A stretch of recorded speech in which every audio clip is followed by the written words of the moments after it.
senior PhD student at Georgia Tech. He works with Moin Qureshi on computer architecture. His interests are in hardware security and cloud systems, data center systems. Go ahead.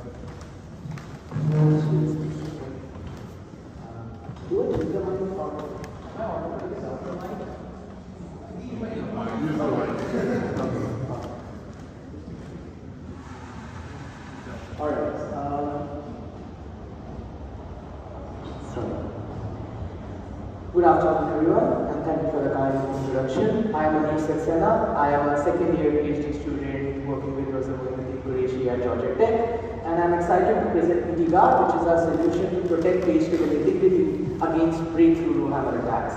So this work is done in collaboration with Guru Raj, who is an alumni of our group, currently at NVIDIA Research and an incoming faculty at University of Toronto. As well as Andreas and Jonas, who work with Professor Daniel Gross at EU France. So in outline of the talk, I will first discuss Rowhammer and the threat of breakthrough attacks. Then I will discuss the most severe Rowhammer exploit, which is privilege escalation attacks and the limitations of current defenses in that respect. Then I will discuss our solution PTGuard, XP Insight, and how to provide MAC-based integrity protection against for page tables. Followed by an evaluation of PTGuard and some optimizations to reduce its already low overheads. Then we will look at the error correction capability that PTGuard affords at best. So let's get started with the first topic, which is Rowhammer and breakthrough attacks. So Rowhammer. It occurs when a frequently activated aggressor row induces bit flips in nearby so-called victim rows. And it is not just a reliability concern, as we have seen in this conference. It is a severe security threat because attackers have shown it to compromise confidentiality as well as break privilege boundaries. Simply because Rowhammer at its core allows an adversary to access and modify bits in memory without having read or write access to it at the software level. So it is a serious security threat. And unfortunately, the problem is only getting worse. Over the past 8 years, the threshold of activations that we need to induce bit flips in rows has decreased by over 8x, going from around 140,000 activations back in 2014 to just 5,000 activations that are required to induce bit flips.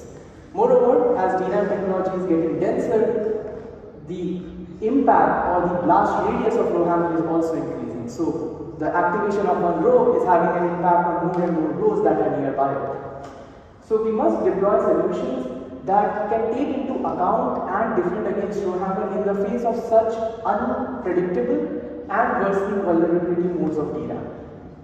To that end, typical Rowhammer protection mechanisms consist of two parts. We first have to track all rows and identify rows that are aggressive, and then perform a mitigative action, which is typically to refresh the content of those victim rows. And this defense way to identify aggressors and then perform a mitigative action has been commercially deployed. It can be found in DDR4 modules. Talking more about DDR4 modules, the defense is called target row refresh, and the way it works is somehow using a black box algorithm which has not been discussed and not been revealed, the attacker, given a sequence of activations, finds the most frequently activated rows and then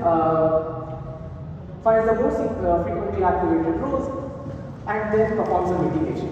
Unfortunately, this defense has been broken because the algorithm was not disclosed. It turns out that the tracker state is not able to hold all the aggressive rows that may exist, and with complex attack patterns, attackers have been able to get rows that evade detection and then incur bit flips even in presence of such mitigations that have been deployed by industry. So the tracker itself is not secure. To that effect, academia has come up with more principled solutions that can track all aggressor rows with strong guarantees. So then let's look at what do we do about the mitigative action itself. That has been thought to be secure until recently, where Google introduced the half-double attack last year at using security, wherein what they did is they leveraged the victim refresh itself to aid the attack. Specifically, they hammered the aggressor so many times that the victims get so many victim refreshes that rows that are a distance of 2 away incur bit flips. And this attack breaks not all commercial defenses but also on proposed defenses that rely on victim refresh as its mitigative action. So, Rowhammer is far from solved. Now let's discuss the most severe Rowhammer exploits and the limitations of defenses that target that try to defend against that particular exploit, privilege escalation. So, first of all, after learning about half-table, a new crop of secure mitigative actions have come up that do not rely on victim refresh and they are secure against half-table. The problem is, these defenses also rely on some key assumptions. For example, the threshold of activations that are required to induce a bit flip and the blast radius of Rowhammer. For future modules, if these assumptions do not hold true or they get worse more compared to what the system designers intended, then the defense breaks down and we are back to square one. So despite the presence of such secure mitigations and defenses, the system still remains vulnerable to such breakthrough attacks that we just saw, which break the vulnerability model itself that the system designers assumed.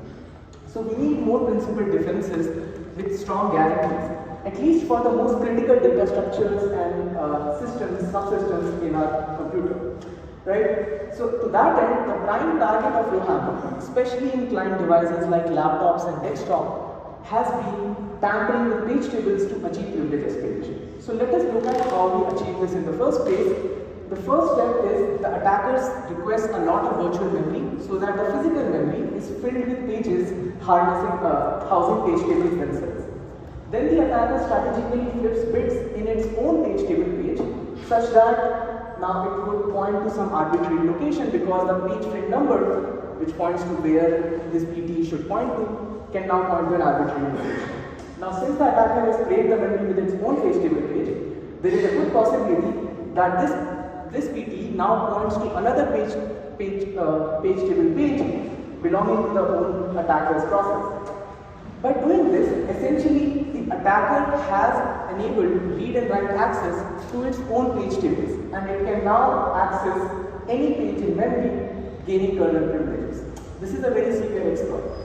So people have tried to defend against this particular mode of attack by protecting page tables. One such defense which was presented at ASCO 2019 is the monotonic pointer defense, which relies on the key observation that typically the bit flips in Rowhammer are unidirectional. So let's say a 1 can flip to a 0, but then a 0 will not flip back to a 1. By using this property, the defenders watermark the physical memory such that all page table pages or in general kernel pages reside over that watermark and all user space pages reside below that watermark. So even if there is a bit flip and a 1 let's say flips to a 0 here, it will still point to a region in memory which is in user space and the PDEs will not become self-referential, defending against privilege escalation in the context of Rowhammer.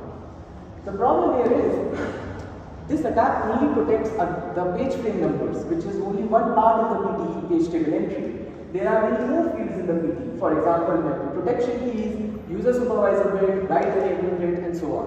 So for example, if there is a bit flip in the no execute bit, then the attacker, an adversary, can bypass something called the write XOR no execute permissions. Essentially, this check is meant to prevent the attack, meant to prevent write as well as execute access to the same page. So you can write to the page or you can execute to the page, but you may not write and execute. It prevents buffer overflow kind of attacks. So by bypassing this, the adversary can for example evade double sandbox. And there are many different fields which can be exploited, which have not been targeted, and this is what we mean essentially by breakthrough attacks. They target things that you do not protect and they exploit the limitations of these defenses. So for a concrete and strong defense, we need to target all PTE fields, not just page frame numbers.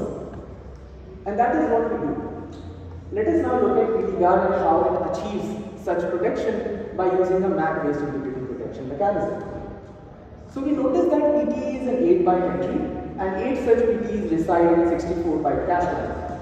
Now, if you compute a map over this cache line as we have seen previously in this conference and then store the map in DRAM and whenever you want to access the PT lines back from DRAM, you bring the map again into your processor and then recompute the map and check against the store map with a mismatch indicating that PT has been tampered with, right?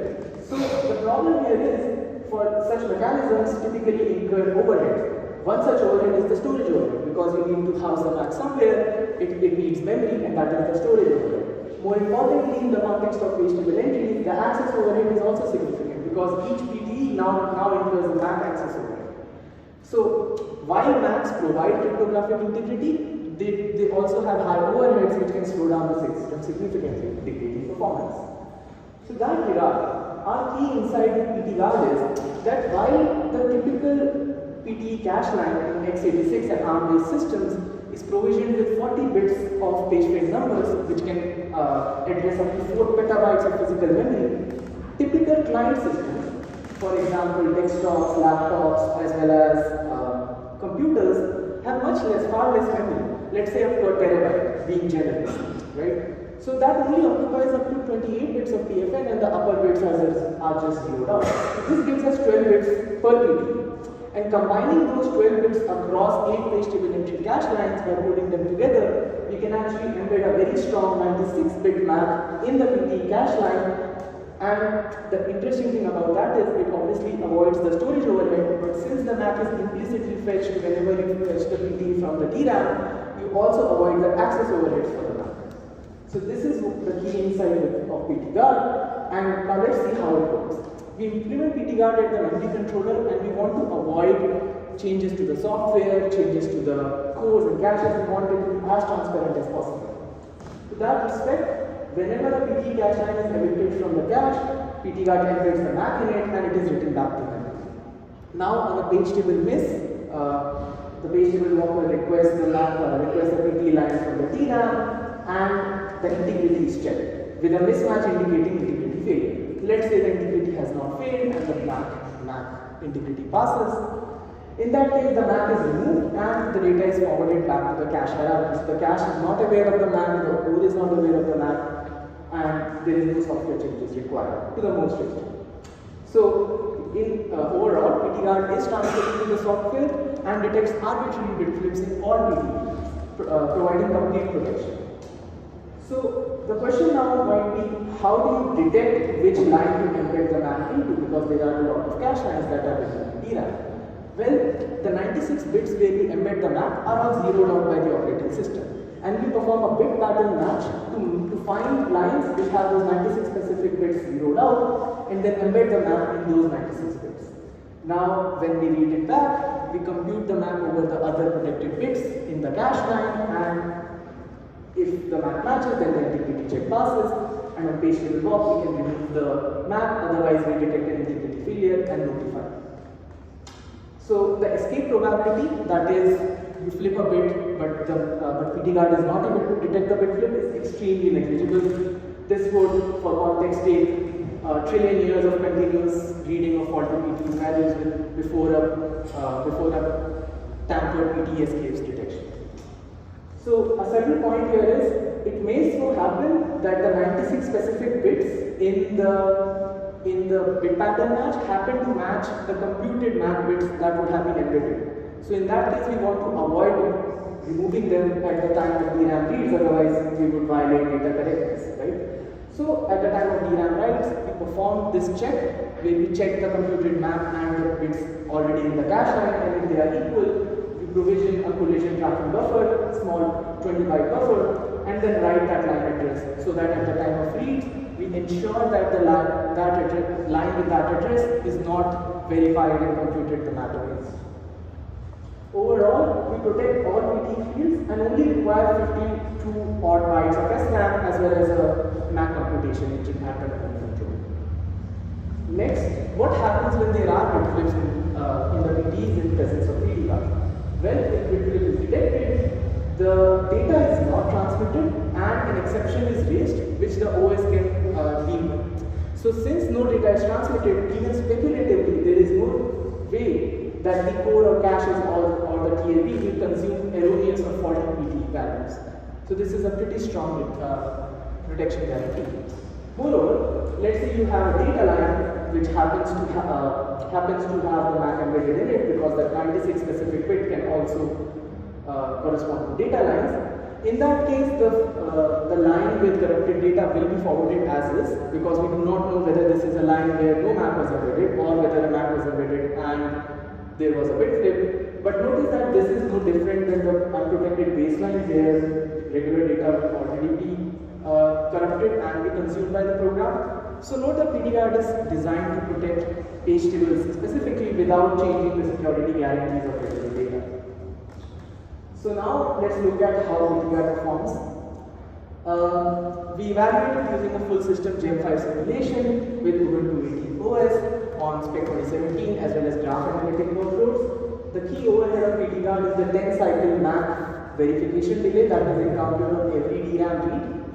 Now, across the range of benchmarks with normalized performance over an unprotected baseline, the one notifies that the performance is identical to the baseline. You can see that the performance is pretty close, on average only 1.3% slowdown. Now the slowdown is correlated with the last level cache miss rate, because if you miss a lot in the cache, you have to read more entries from the DRAM and then perform more map verification, incurring delay. So overall the overhead is pretty low at 1.3%, but can we reduce it even further? So this is how we currently stand. We perform a 96-bit pattern match and then embed max as required. But we notice that because every DRAM read incurs a delay, this can degrade performance in workloads with higher PPI. So now what we do is we notice that there are even more bits that are zeroed out by the OS and are reserved. They are not in the PFM, but they are other metadata bits which are currently not provisioned for anything. So if we use those extra bits, which happen to be 56 extra bits compared to the 96, then we can embed a unique 56-bit identifier, which at the time of DRAM reads, we can check against. Only if that line contains this identifier do we perform a MAC verification delay, MAC verification which incurs the delay. Otherwise, we can simply read the line without having to do any checks, because the MAC was never embedded in those lines. This reduces the overhead quite a bit. Secondly, we notice that a lot of PTE cache lines are zeroed out, simply because the operating system often commits memory but does not allocate it in the physical DRAM, so the PTE is essentially zeroed out. Due to this, we pre-compute the map that corresponds to a zeroed out PTE, and on DRAM reads, just perform a check against that pre-computed map if the specific bits are zeroed out. So this avoids a map verification delay even in the case of zero PTE, and overall our delays reduce significantly from 1.3%, which is already low, to just 0.3%, which is practically negligible. And the SRAM overhead increases slightly, but is still less than 100 bytes. So PTGuard performs all of these optimizations and provides guaranteed security for page tables in the face of Rowhammer attacks. Now let us look at what we can do in terms of correcting errors. We have detected errors reliably for all sorts of bit flips, but can we correct them? To that respect, the first observation we make is, if there is an error if there is a bit flip with the data, then the map will certainly not match. That is how we detect errors. However, if you guess and the guess is wrong, the map will still not match, because again it is similar to a bit flip, just at a different position. But if you make an informed guess which happens to match the actual data value, the map will match. And the interesting thing is, the map will only match when the data that when the PT value that we predict is the actual PT value that is stored. So using this key observation, we first generate a fault tolerant. And the reason for that is, let's say you predict the correct data value, but there are bit flips in the map itself, because the map is also stored in memory and can have bit flips. If there are bit flips in the map, no matter what kind of data you guess, you will never be able to match the map because of bit flips. So let us first note that there is only one possibility for an exact match in the map. And there is a space of 2 to the power 96 maps overall, unique maps, which will almost all of them will not match. But let me ask you one question. If I flip one bit in the map, so the Hamming distance between the actual map and the flipped map with bit flips is 1, how many such maps exist? The answer is just 96. Just flip any bit in the 96-bit map. This is very small in its space. Compare that with a bit flip in the data. In that case, due to the cryptographic properties of the map, approximately half of the bits in the map will flip if you flip one bit in the data. So this would imply a Hamming distance of, let's say, 48. How many maps exist with a Hamming distance of 48? 2 to the power 92. So almost all of the maps that would exist would imply, or if the key observation here is, if there is a bit flip in the map, the Hamming distance will be very low because the bit flip can only flip a few bits in the map itself. However, if there is a bit flip in the data, the Hamming distance will be very high. Hamming distance is just the difference between the actual map and the correct map and the map with difference. So using this observation, we develop a fault tolerant map which can tolerate up to 4 bit flips in the map itself. And this reduces the security of the map somewhat, but only by a few bits. So we still have 75-bit security with our fault tolerant map, which reduces the number of uncorrectable errors, which means there are 5 or more bit flips in the map itself, so that you will never be able to do a correction because the map will never match. Is less than 1%. So we can correct at almost 99% of the errors in theory using this fault tolerant map. Then the second question is, what is the value that we want to guess for the PT itself to be able to correct the PT? So there we use real system insights. We evaluate different systems, look at millions of PT values and see what are the characteristics of page table entry. So here is a graph showing for a large range of processes what are the properties of PTs.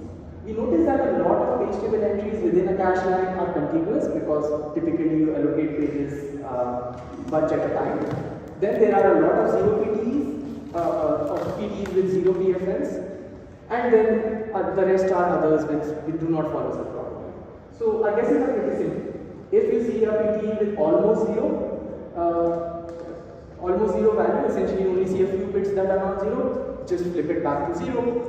If you see a PT which have almost linear contiguity but maybe one PFN is not matching, try to enforce contiguity and guess the value like that. And then the third, which is not shown in the graph, is that we also see that the flags or the metadata on the PT are also very, very uniform. So most of them have the same flag values. So also try to enforce that using a simple majority. By using these simple but informed guesses, we are able to correct up to 93% page table entries with a Rowhammer vulnerability model, which is similar to what we currently have for DDR4 and LPDDR4 models. And even at a bit flip rate of 1/128, which is approximately 1%, which is similar to what we have for LPDDR4, we are able to correct up to 70% of the errors. So overall, breakthrough attacks routinely break Rowhammer mitigations and their assumptions. So this is a serious security threat. We need to safeguard critical data structures to ensure that the system security is maintained. At least we have control of the system. And then we propose PDGuard, which provides MAC-based integrated protection for page tables with no DRAM access overhead, no DRAM storage overhead, less than 100 bytes of SRAM, and virtually negligible performance overhead of 0.3%. We also have an optional error correction capability at best effort, so it does not work in a guaranteed manner, but it can correct up to over 90% of the errors. So that's it. Mucho obrigado for listening to me patiently, and I'm happy to take questions. Thank you.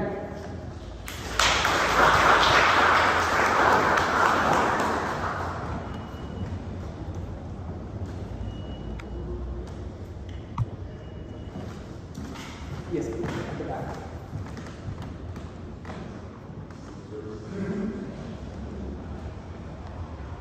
Samjang from Porto University. Thanks for the nice talk. I have a fundamental question. I agree that Rowhammer is still coming and will be tough in the future, but in case of page entry, page table, to access the page table, we have to go through the TID, right? And TID has as many as 5 press entries. So it's impossible for us to Rowhammer the page table entry. And if you delete a real experiment in the bottom DRAMs that can finish those programs? So I think first part of your question is, can we hammer the TLP itself? Is that correct? Sorry, what? Is the first part of your question that can we hammer TLPs? No, can you hammer the hash table? So yes, absolutely. That is the threat model. That you can hammer page tables stored in DRAM. No, I know that you can go hammer the DRAM, but my question is, can we hammer the hash table in the DRAM? Because we have TLP, which has FTLP is 5 hash addresses. Right. So it's possible to access hash table, we have to have the TLP, right? Yes. That's my question. So, okay, I think as I understand it, your question is, can we hammer page tables in DRAM? Is that your question? Yes, absolutely. That is basically the threat model of the attack.